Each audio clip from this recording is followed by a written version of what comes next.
tematik, tema 1, subtema 1, pembelajaran 1, 2, dan 3. Assalamualaikum warahmatullahi wabarakatuh. Sebelum kita memulai pelajaran, sebelumnya perkenalkan dulu dengan Ustadzah. Nama Ustadzah adalah Ustadzah Halimatus Sa'diyah. Cukup dipanggil dengan Ustadzah Tutus. Alamatnya di Bendorejo Udanawu. Ustadzah adalah wali kelas dari kelas 3 Ibnu Mas'ud. Hari ini kita akan belajar mengenai ciri-ciri makhluk hidup. Sebelum belajar, marilah kita baca basmalah terlebih dahulu. Bismillahirrahmanirrahim. Sebelum kita mempelajari tentang makhluk hidup, pernahkah kalian melihat benda-benda di sekitar kita? Nah, benda-benda di sekitar itu bisa dikelompokkan menjadi benda hidup atau ada juga yang menyebutnya dengan makhluk hidup. Makhluk hidup ini terdiri dari yang pertama, manusia, kita, ibu, ayah, adik, kakak, kakek, nenek, itu semuanya manusia. Kemudian yang kedua, hewan, sapi, ayam, kucing, kambing, dan lain-lain. Dan yang ketiga yang termasuk benda hidup itu adalah tumbuhan. Benda-benda di sekitar kita selain benda hidup atau yang disebut dengan makhluk hidup, ada juga dengan yang disebut benda tak hidup atau benda mati. Benda tak hidup atau benda mati ini contohnya yang pertama adalah bola. Bola itu benda tak hidup. Kemudian ada batu. Sekarang kita mempelajari tentang ciri-ciri makhluk hidup. Ciri-ciri makhluk hidup yang pertama yaitu memerlukan makanan. Untuk apa sih kita perlu makanan itu? Makanan kita perlukan untuk melakukan aktivitas sehari-hari. Dengan kita memberikan asupan makanan yang cukup, kita dapat mempertahankan hidup. Yang perlu kita tahu adalah manusia dan hewan itu tidak mampu membuat makanan sendiri. Ingat, manusia dan hewan tidak mampu membuat makanan sendiri. Makanan manusia terdiri dari tumbuhan dan hewan. Tumbuhan kita masak sebagai sayur. Hewan biasanya kita makan daging ayam, daging sapi, daging kambing. Lalu kalau makanan hewan itu terdiri dari memakan hewan yang lain ataupun juga makan tumbuhan berupa rumput, daun, dan lain-lain. Lalu kalau untuk tumbuhan dapat membuat makanan sendiri melalui proses fotosintesis. Jadi di antara makhluk hidup manusia, hewan, dan tumbuhan, itu yang dapat membuat makanan sendiri adalah tumbuhan melalui proses fotosintesis. Lalu apa sih proses fotosintesis itu? Proses fotosintesis yaitu proses mengolah gas karbon dioksida atau orang biasanya menyebutnya dengan gas CO2 yang diambil dari udara dan juga air atau H2O yang diambil dari tanah dengan bantuan cahaya matahari. Jadi tumbuhan mengolah makanannya itu dengan menggunakan bantuan cahaya atau sinar matahari. Seperti ini contohnya, manusia kita memerlukan makan untuk tetap bertahan hidup. Tumbuhan pun juga, tumbuhan perlu disiram karena makanan tumbuhan itu berupa air untuk membantu proses membuat makanan sendiri. Lalu hewan makan dari hewan lain ataupun dari tumbuhan, seperti contohnya kuda makan dari rumput. Kemudian ciri yang kedua yaitu bergerak. Yang pertama manusia. Manusia bergerak untuk berpindah tempat menggunakan kakinya. Contohnya seperti berjalan, berolahraga melompat, ataupun juga ketika berlari. Kemudian tumbuhan. Apakah tumbuhan bisa bergerak? Tumbuhan itu bisa bergerak tetapi tidak dapat berpindah tempat. Lalu bagaimana geraknya tumbuhan? Gerak tumbuhan contohnya seperti daun putri malu yang menutup jika disentuh. Sudah pernah lihat daun putri malu? Kemudian ada juga batang tumbuhan akan tumbuh ke arah cahaya matahari. Lalu hewan. Bagaimana hewan bergerak? Hewan itu dapat bergerak dengan berbagai cara. Contohnya, kanguru bergerak melompat menggunakan kedua kakinya. Kemudian ada ikan. Ikan bergerak berenang dengan menggunakan siripnya. Lalu juga ada burung. Burung itu bergerak bisa menggunakan kaki ataupun terbang dengan menggunakan sayapnya. Lalu ada ular. Ular bergerak melata menggunakan perutnya. Lalu ada yang terakhir orang utan. Orang utan itu bergerak dengan bergelantungan menggunakan tangannya. Contohnya seperti ini. Nah, manusia bergerak menggunakan kakinya untuk berjalan, berlari, berolahraga. Lalu ada yang lainnya, hewan, ada ikan juga, ada burung yang bisa bergerak dengan kaki dan sayap. Nah, ini adalah daun putri malu yang disentuh. Sebelum disentuh dia daunnya mekar, tapi setelah kena sentuhan daun putri malu itu akan menutup. Itu yang disebut tumbuhan bisa bergerak tetapi tidak bisa berpindah tempat. Kemudian ada juga yang batang tumbuhan tumbuh menuju ke arah cahaya. Di gambar itu terlihat tumbuhan membelok ke arah jendela karena dari jendela itu cahaya dapat terlihat. Jadi dia membelok ke arah datangnya cahaya. Lalu ciri yang ketiga ada berkembang biak. Hewan itu ada yang berkembang biak dengan cara bertelur. Contohnya apa? Ada ayam, ada itik, dan juga ada penyu. Mereka berkembang biak dengan cara bertelur. Kemudian ada yang melahirkan anaknya. Contohnya ada singa, sapi, kambing, kerbau, dan juga rusa. Untuk apa sih hewan berkembang biak? Hewan berkembang biak itu untuk melestarikan keturunannya supaya hewan tidak cepat punah. Lalu ada juga tumbuhan. Tumbuhan berkembang biak dengan cara yang pertama, dengan cara yang alami, yaitu bisa menggunakan biji dari tumbuhan itu, bisa menggunakan akarnya, ataupun juga bisa menggunakan tunasnya. Lalu yang kedua dengan cara buatan. Cara buatan ini biasanya orang menggunakan dengan cara disetek ataupun dicangkok. Kemudian ada manusia. Manusia berkembang biak dengan cara melahirkan anaknya. Seperti ini contohnya, ayam berkembang biak dengan bertelur. Lalu sapi melahirkan anaknya. Lalu ini ada perkecambahan, ini dari biji. Terus kalau yang bawah itu ada cangkok, kemudian yang atas paling kanan itu adalah manusia dengan melahirkan anaknya.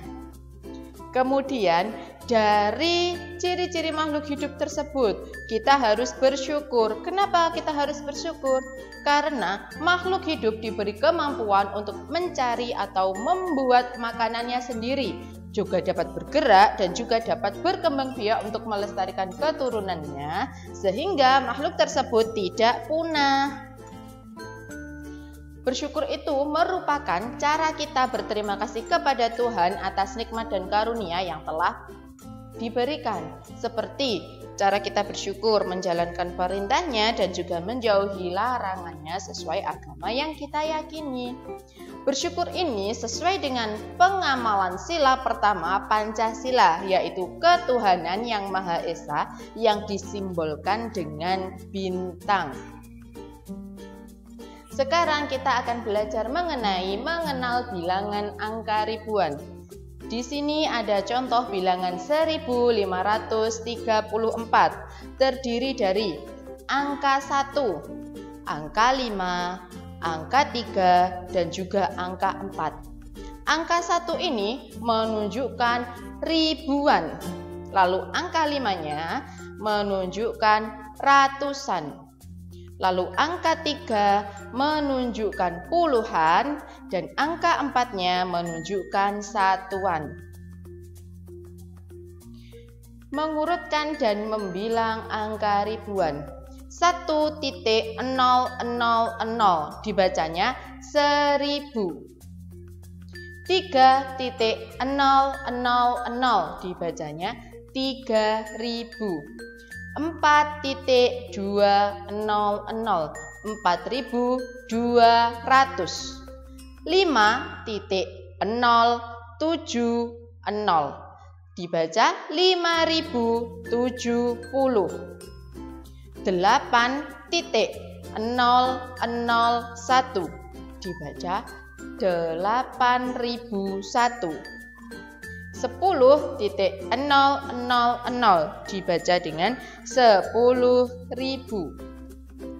Lalu coba kita mengurutkan bilangan. Di situ ada bilangan acak 2.829, ada 1.860, ada 2.120, 5.225,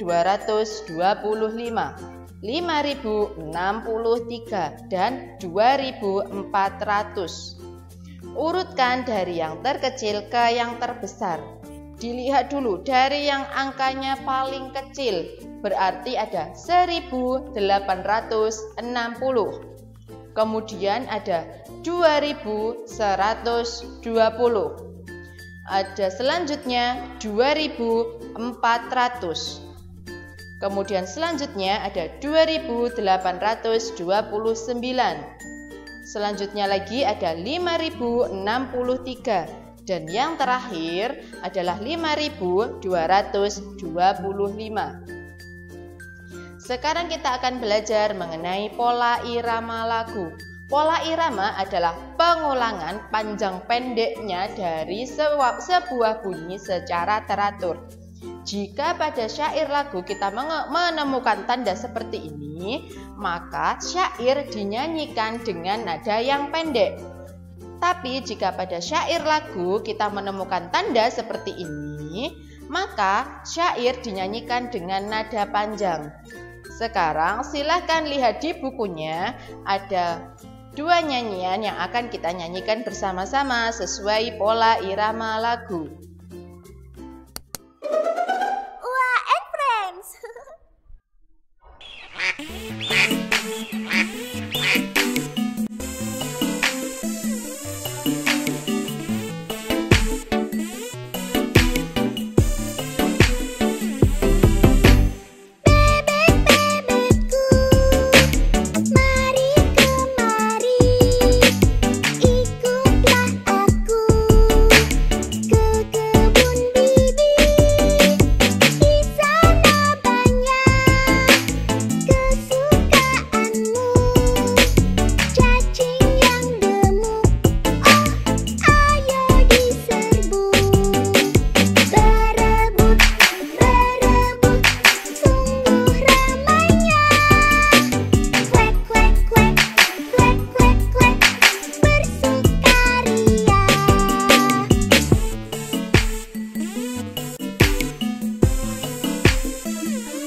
selanjutnya kita akan belajar tentang gerak berjalan dan berlari di dalam kelompok. Contohnya seperti yang ada di buku kalian, berolahraga berjalan dan berlari. Nah, langkah-langkahnya seperti itu bisa kalian baca dan kalian pahami pada buku kalian. Ingat, ketika kalian melakukan suatu olahraga harus didampingi dengan guru ataupun dengan orang yang lebih dewasa. Demikian video pembelajaran dari Ustadzah. Untuk selanjutnya akan Ustadzah kirimkan tugas tertulisnya. Jangan lupa selalu terapkan protokol kesehatan COVID-19 di rumah, selalu menggunakan masker, menjaga jarak, dan juga sering-sering mencuci tangan. Wassalamualaikum warahmatullahi wabarakatuh.